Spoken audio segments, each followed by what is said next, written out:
All right, let's talk about the role of technology. If you've got an exam on this chapter coming up, you are in the right place. We're going to break down everything you need to know to feel confident.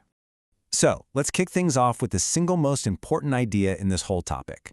A piece of tech, no matter how brilliant, is basically just a cool idea sitting in a lab. Its real value? That only shows up when it's actually out in the world, being used to solve a real problem for real people. Here's our game plan. We're going to follow the entire journey of technology, from what it even is to how it's developed, how it fights for its place in the market, and finally, how you can use it strategically. Okay, first things first. Before we can get into managing technology, we've got to be on the same page about what we're actually talking about. And trust me, it's a way broader idea than you might think. It's so easy to think of technology as just, shiny new gadgets or lines of code, but it's really the capability to get something done. It's the know-how, the processes, the systems. It's the ability to make something happen.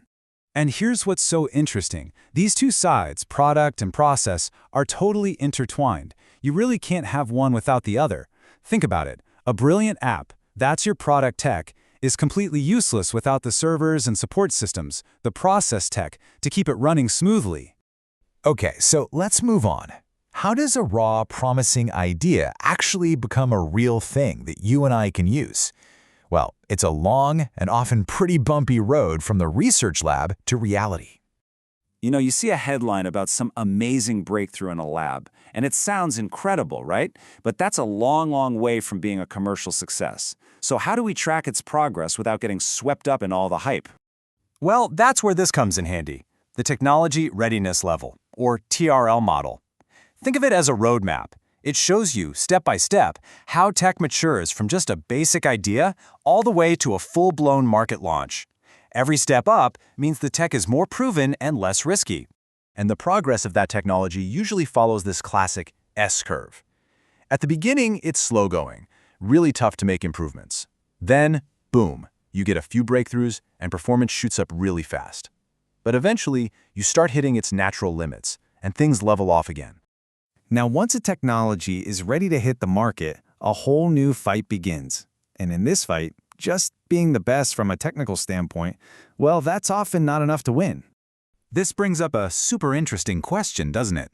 We've all seen it. A new technology comes out that is clearly superior, but for some reason, we all just keep using the old, clunky one. What's going on there? Well, it pretty much boils down to one powerful force: inertia. We're just used to doing things a certain way. Companies have sunk tons of money into the old tech, and sometimes the new stuff needs a whole new support system, like, charging stations for electric cars. Eventually, all the chaos in a new market tends to settle down, and one single approach kind of emerges as the winner. We call this the dominant design. And get this, it's not always the best solution, but it's the one that everyone just agrees to use. It makes things predictable and compatible. The absolute classic example of this is the QWERTY keyboard you're probably typing on right now.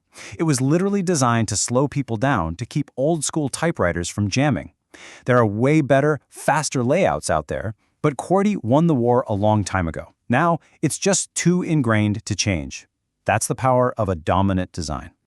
This is where things get really strategic. See, the most successful technologies don't just stay products, they become platforms. Think about an app store or a computer's operating system. They create this whole ecosystem, and the more people that join, both creators and users, the more valuable it becomes for everyone. So now that we've seen how a technology can mature and win its market battle, let's look at how it's actually used to deliver real value, especially in the world of services. One of the most fascinating applications today is something called a digital twin. Imagine having a perfect, virtual copy of a jet engine, or a wind turbine, or even an entire factory running on a computer. You can run tests, predict failures, and optimize everything in the digital world before you touch a single screw on the real thing. It's incredible. And in the service industry? Wow. Technology has been an absolute game changer.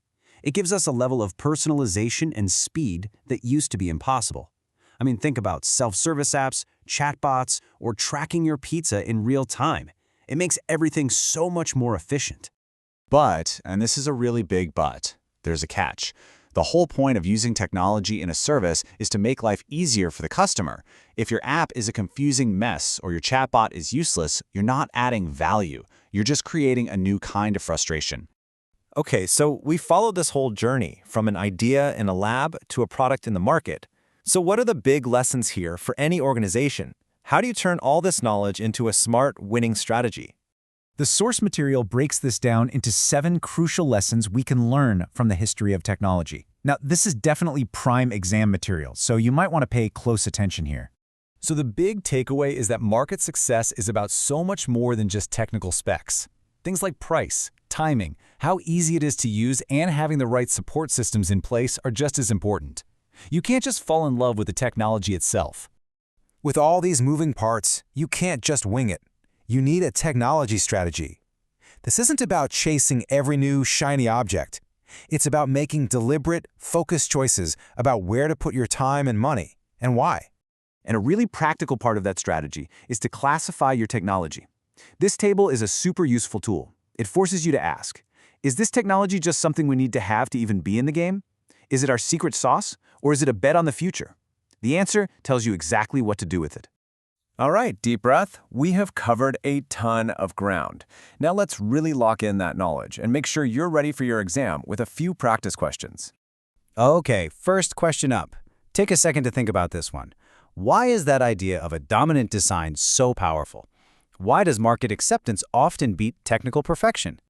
That's it, right there. It's not about being the best in a lab, it's about becoming the standard that everyone else builds on and gets used to.